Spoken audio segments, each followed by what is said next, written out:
नमस्कार, मैं जितेंद्र चतुर्वेदी। इन दिनों संगठन से लेकर सरकार तक माहौल गरमाया हुआ है। जाहिर सी बात है, जिस तरह की खबरें आ रही हैं वो खबरें दोनों को ही असहज कर रही हैं, फिर चाहे वो संगठन हो या नरेंद्र मोदी की अगुवाई वाली सरकार। क्योंकि ये जो सरकार है, ये सरकार इस वादे के साथ आई थी कि हम भ्रष्टाचार को बर्दाश्त नहीं करेंगे। और अभी जो हो रहा है वो दरअसल नरेंद्र मोदी की अगुवाई वाली सरकार और संगठन के लिए सबसे बड़ी चुनौती है। क्या हो रहा है? ज्यादा पुरानी बात नहीं है जब इंडियन एक्सप्रेस ने लंबी रपट की और गंभीर आरोप लगा मोहन यादव पर। फिर राम मंदिर वाला मसला जिस तरह से चल रहा है वो किसी से छिपा नहीं है। एसआईटी उसकी जांच पड़ताल कर रही है। ये ऐसे विषय हैं जो सीधे तौर पर एक जो परसेप्शन बना है बीजेपी को लेकर, प्रधानमंत्री को लेकर, उस परसेप्शन के विपरीत ये घटनाएं जाती। इस कारण कहा जा रहा है कि पीएम जो है वो पूरा क्लीन अप के मूड में है और उस बाबत जो ऑर्डर आया है उस ऑर्डर ने सनसनी फैला दी है। पूरे लुटियन टीले पर हलचल मची हुई है कि आखिर प्रधानमंत्री नरेंद्र मोदी करने क्या जा रहे हैं। तो सवाल ये उठता है वो ऑर्डर कौन सा है, वो जानेंगे। और दूसरा, जो आनन फानन बीजेपी की एक तरह से कहा जाए कि आपात बैठक बुलाई गई, वो क्यों बुलाई गई, उसके पीछे की वजह क्या है, इसको भी थोड़ा समझेंगे। लेकिन पहले ऑर्डर पर आते हैं। देखिए, ये ऑर्डर बड़ा महत्वपूर्ण है और इसलिए इस ऑर्डर की बहुत चर्चा हो रही है क्योंकि ये सीधे तौर पर अगर किसी से जुड़ा हुआ है तो वो भूपेंद्र यादव है।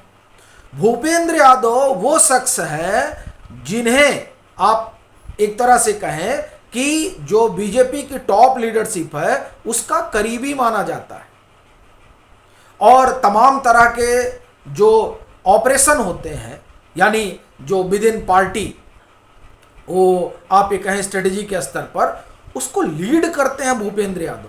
भूपेंद्र यादव वो शख्स हैं जो भाजपा अध्यक्ष बनने की दौड़ में शुमार लोगों में सबसे आगे थे। वो इन्वायरमेंट मिनिस्टर भी हैं और उनके चार सहयोगियों को हटा दिया जाता है रातों रात।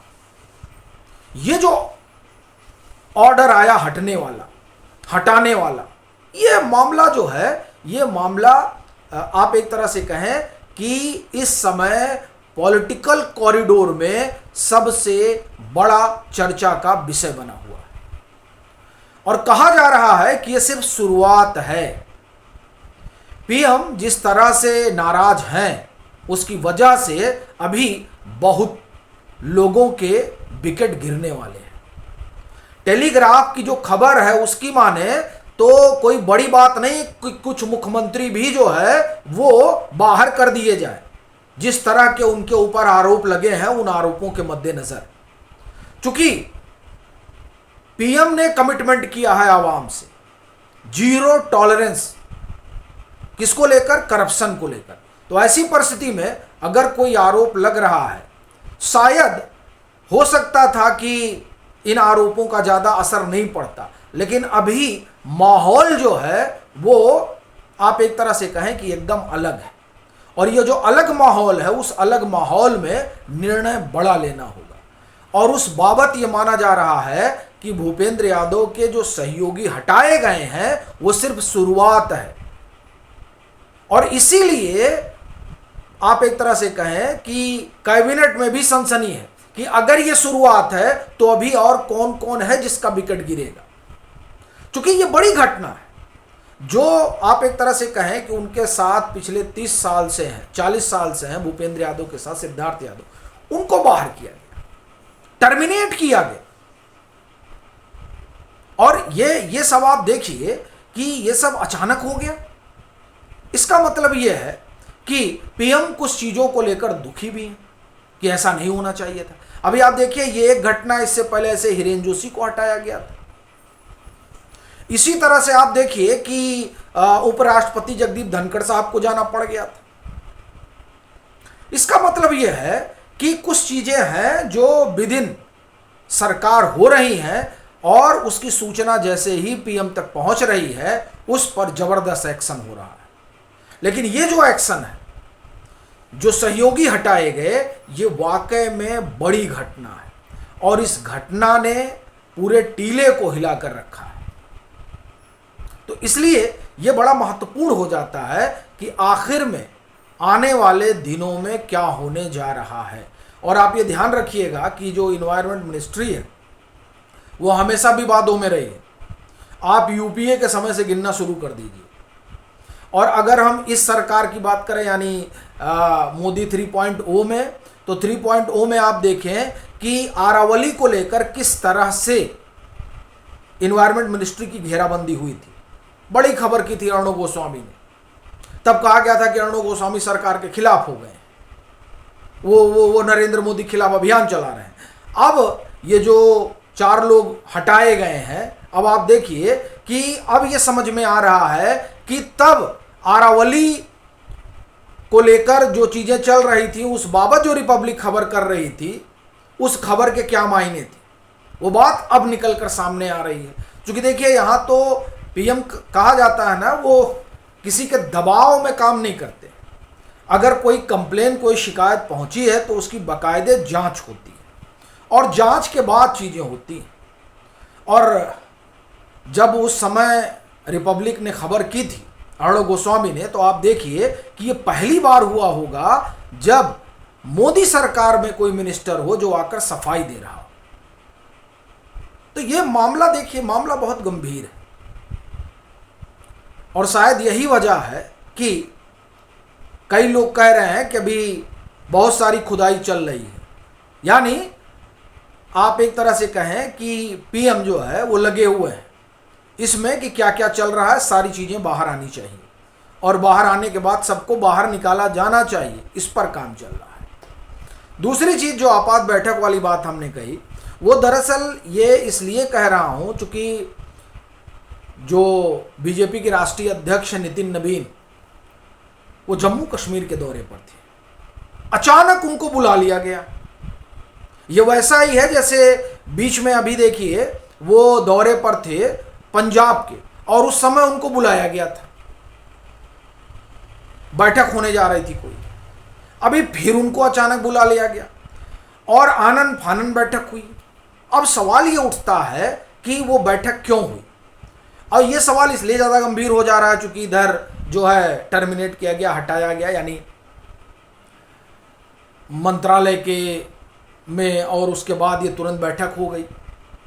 तो इसके क्या निहितार्थ निकाले जाए। अब कहा जा रहा है कि देखिए उसका कोई ज़्यादा निहितार्थ निकालने की जरूरत नहीं है।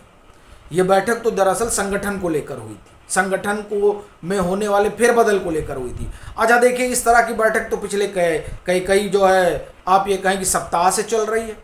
अभी हमने आपको बताया ही, पंजाब गए थे तो अचानक बुला लिया गया था, अभी जम्मू कश्मीर गए तब अचानक बुला लिया गया। तो ये जो अचानक बुलाया जा रहा है, ये संगठन की लिस्ट फाइनल करने के लिए बुलाया जा रहा है। क्योंकि तब भी बुलाया गया था तो तब फाइनल नहीं हुई थी, तो अब फिर बुला लिया गया तो अब फाइनल हो गई क्या। सवाल यह है कि ये जो अचानक बैठकी हो रही है, ये बैठकी लिस्ट फाइनल करने वाला मसला नहीं है, इतने बार थोड़े बैठना पड़ता है। अभी आप देखिए पिछले 1.5 महीने में अगर आप जो पीएमओ में प्रधानमंत्री आवास पे जो बैठक हुई थी उसको हटा दीजिए तो बाकी सब बैठक में यही रहा है। और 2 बैठक तो नितिन नवीन की हो ही चुकी है जब वो किसी दौरे पर रहे और उनको दौड़ कर आना पड़ा हो। तो सवाल ये उठ रहा है कि चलिए अगर लिस्ट का ही है तो लिस्ट कब तक आ रही है, और बड़ी चीज ये है कि क्या वाकई में ये लिस्ट की है या फिर किस्सा कुछ और है। क्योंकि एक बात तो बड़ी साफ है कि पीएम कुछ चीज़ों को लेकर बड़े आप ये कहें कि स्पष्ट हैं, और उसमें से एक जो बड़ा मसला है वो है करप्शन को लेकर उनकी अपनी पॉलिसी। और मैं ये कहूं कि ये बीजेपी की पॉलिसी रही है। आप देखिए कि काला धन के खिलाफ सबसे बड़ी मुहिम अगर किसी ने शुरू की, अगर अभी आप हाल में देखें, हाल का मतलब 2-4 साल में नहीं, अगर आप ये कहें कि 2009 में देखिए किसने शुरू किया था। 2009 का चुनावी मुद्दा ही था काला धन, लालकृष्ण आडवाणी उसकी अगुवाई कर रहे थे। और फिर इसी काला धन और भ्रष्टाचार के मसले को बीजेपी ने आगे बढ़ाया और 2014 का पूरा चुनाव जो है उसी पर हुआ। और अभी भी जो नरेंद्र मोदी सरकार की पूरी कार्रवाई है वो करप्शन के खिलाफ ही है। ऐसे समय में ये जो मामले निकल कर आ रहे हैं वो जाहिर तौर पर पीएम को नाराज कर रहे हैं। इसलिए इस ऑर्डर से सनसनी फैली कि साहब पीएम जो है बड़ा एक्शन लेने जा रहे हैं। इस ऑर्डर ने एकदम स्पष्ट कर दिया और मुझे लग रहा है कि उसी बाबत जो है ये पूरी बैठकी वगैरह चल रही है, क्योंकि जाहिर सी बात है पीएम भले विदेश दौरे पर हो लेकिन देख तो सब रहे हैं कि क्या चल रहा है। तो जो चल रहा है उसको दुरुस्त करना है, दुरुस्त नहीं होगा तो वो सबको दुरुस्त करेंगे और उस दुरुस्तीकरण में कई लोगों को जो है बाहर का रास्ता देखना पड़ेगा, इस बात की पूरी संभावना है। बाकी आप लोगों की क्या राय है ज़रूर साझा करिएगा।